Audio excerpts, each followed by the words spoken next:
Well, what Milton Berle said a long time ago is true. If evolution really works, why do mothers only have two hands? So happy Mother's Day. In our church family, at any given time, there are always several members who are struggling with serious health concerns. That is certainly the case right now. You know who many of these folks are, and we are praying for them and trying hard to support them as a church family, as individuals and their families as well. Sometimes it takes a serious illness or a close encounter with our own mortality to remind us of how precious this gift is, this gift we call life.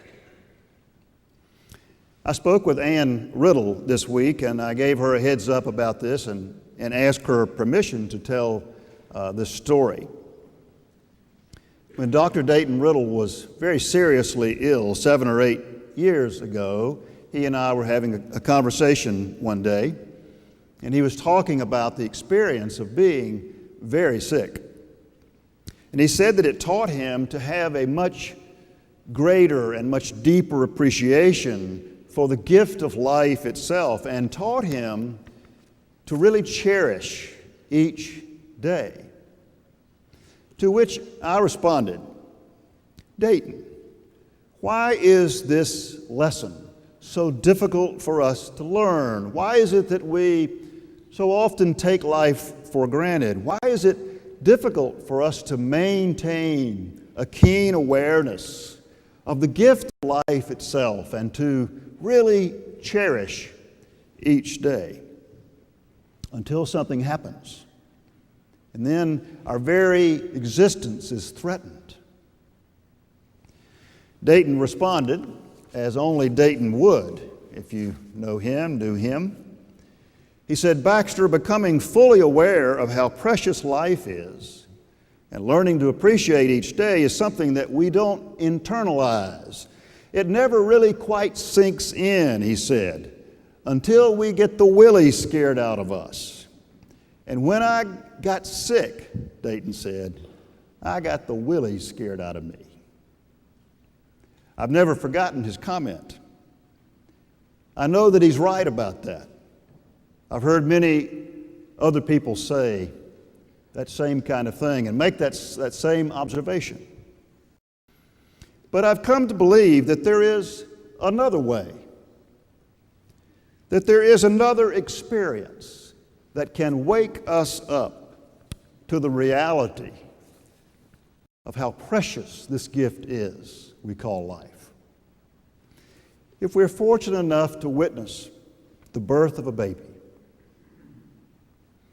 or fortunate enough to hold a newborn baby, or even if we're in the presence of a newborn baby, that experience itself can remind us of the beauty, the majesty, the miracle of this gift from God we call life. For you, O God, created my inmost being. You knit me together in my mother's womb, the psalmist says. Powerful proclamation. Visiting in the hospital is often an occasion of sadness and concern. It's frequently a deeply meaningful and rewarding experience, but it's rarely what you would refer to as fun. But an obvious exception to this is the occasion of visiting a newborn baby and his or her parent or parents. If mom and baby are both doing well, these visits are usually just pure fun. They're occasions for broad smiles and laughing and rejoicing, lots of picture taking. And not always, but sometimes, mom or dad will absolutely insist that I hold their brand new baby. Well, what can I say? Okay? You can't say no to something like that, nor would I. And so I get to hold in my arms this tiny little human being, sometimes a few hours old, a day old, maybe 2 days old. And in that moment, I try to offer a word of blessing. I try to say a word of thanksgiving. I hope this is bringing back some memories for some of you parents. And then frequently, I will find myself saying something along these lines. Looking straight into the face of that newborn, I say, well, the world is going to be a better place now that you have arrived. And you've gotten here just in time because we have made a mess of things. But we know it's going to be it's going to be a much better place now that you have arrived. And I'm telling you, in that moment, I believe that with all my heart. A baby is an easy thing to love. There's something about the innocence, purity, and beauty of a newborn baby that lifts our spirits and renews our hopes for the future. And there is something about the miracle of new birth that heightens our awareness of the zest and beauty and vitality of life itself. Babies remind us of the aliveness of life, as Howard Thurman put it. The aliveness of life. For those of us sitting here on the platform, and for members of the sanctuary choir, we get to see these emotions in your faces out there every time we celebrate family dedication.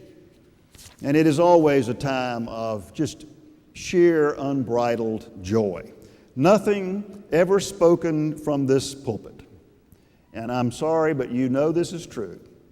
Nothing ever sung by this incredible sanctuary choir brings the kind of emotional reaction that we see when parents come here to dedicate themselves and present their babies to our church family. From this vantage point up here, we get to see your faces, and all we see is pure joy. It's a bonus if the baby is screaming or wiggling, crying. The parents and grandparents don't care for that, but we love it. Taking liberty with the words of the psalmist. God knew and loved Aiden and Boggs even before they were born. They are gifts from God, and they remind us that life itself is a precious gift to be cherished. God knows us and loves us before we are even born. What an amazing statement of faith. Life,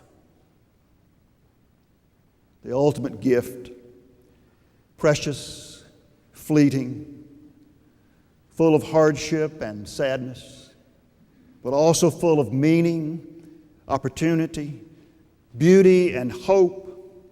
And somehow in the faces of these newborns, in that moment, we really are able to see life itself as a grand and amazing gift. And that's why our faces light up with this spontaneous joy and gratitude. We are thankful for Aiden and for Boggs, and we are thankful for the gift of life itself. For life, with all of its risk and limitations and heartaches and disappointments, is still gift. It is still grace. And there is something in us that really can imagine that Aiden Watley and Boggs Howard Jr. are not here by accident.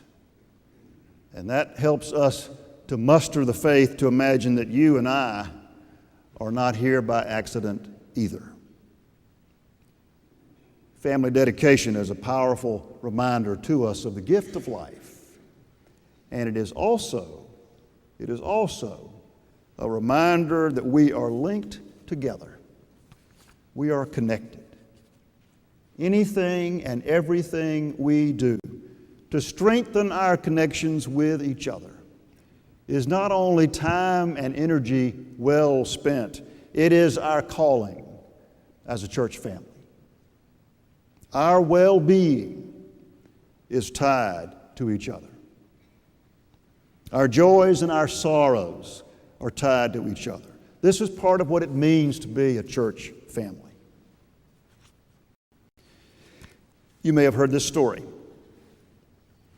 It's a story about a man who was rushing across town, and he was late for an appointment, and he was arriving at an intersection just as a circus was passing through town in a procession to the city park, and he was stuck. And he read a sign on one of the very first wagons, and it said, "Barney's Circus with 50 elephants." He's sitting there in the car, a nervous wreck. And so he decided to start to count these elephants as they slowly ambled by. And you know how elephants process, each elephant trunk holding the tail of the elephant in front. He counts 1, 2, 3, 22, 23, 24. He's getting more and more upset as time passes by. He can't stand it. Finally, 48, 49, 50. And he threw his car into gear and darted across the intersection. Unfortunately, he had miscounted, and his car hit the last elephant. A week passed by. The man got a notice from the circus. It was a bill for $3 million. He was enraged. He called the circus manager and he said, "What's the big deal here? I only hit one lousy elephant. How can I possibly be charged $3 million? And the manager replied, "Yes, sir, it is true that you only hit one elephant. But it is also true that you pulled the tail out of 49 others."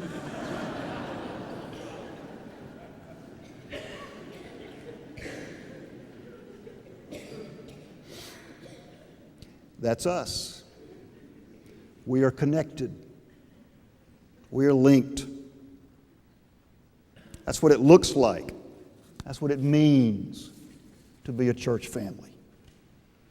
And there are people within shouting distance of our church who are starving for that kind of connection, that kind of community.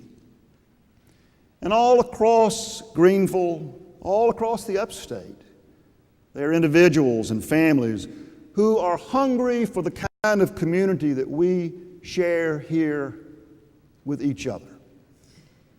Let me take an extra minute to say that in a time that I had with a Sunday school class just a weekend ago, it was time for a prayer before a meal. And it must be a tradition in this class, the Atkins-Boughton class. It must be a tradition because without much word even being spoken, they gathered in a circle and they held hands for this prayer. And all throughout the prayer, I just kept thinking how many people there are within our church family and especially beyond our church family, in our community, who need to be in that circle, who need to be holding hands with other people that know them and forgive them and care about them. It was a beautiful picture. We are called to be and to act like a family of faith. Just a couple of weeks ago in Youth Sunday, John Calloway told us that our young people have requested that we no longer refer to them as a youth group, but now to refer to them as a youth family. You know how young people are always wanting to change things. John says that at their retreat at Camp Rockmont, the word family kept coming up, and that one young person actually said, "You know, we're not just a youth group, we're more like a youth family." And so John then casually asked the youth if they really literally wanted to change the name, and they responded, "Yes, yes." So we no longer have a youth group at First Baptist Church of Greenville. We have a youth family. You and I are called to be family to each other. That's what Jesus calls us to be as the church, and calls us to invite and to welcome others into the family. Kyle Matthews sang, "There will always be plenty of room for our family to grow." You may know this story. Mitch Albom is visiting with his old professor, Maury Schwartz, who is dying of ALS, Lou Gehrig's disease. I recommend the book to you. It's been around for years, Tuesdays with Maury.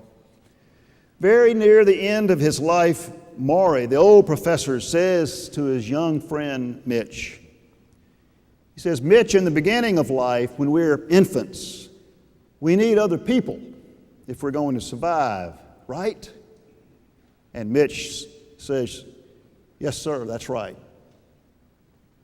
And at the end of life, when you get like me, old Maury says, you need other people if you're going to survive, right? Mitch says, that's right. That's right, Maury. The old professor's voice dropped to a whisper, and he says to Mitch, "Here's the real secret.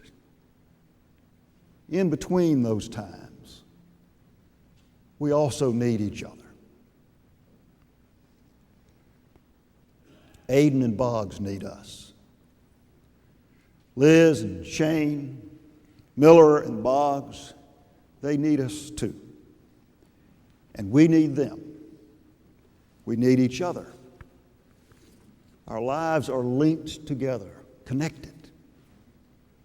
What happens to these families matters to us, and what happens in our lives and what happens in the life of this church family matters to them and will make a difference in their lives. What a gift that is, and what a responsibility. We are all in the family.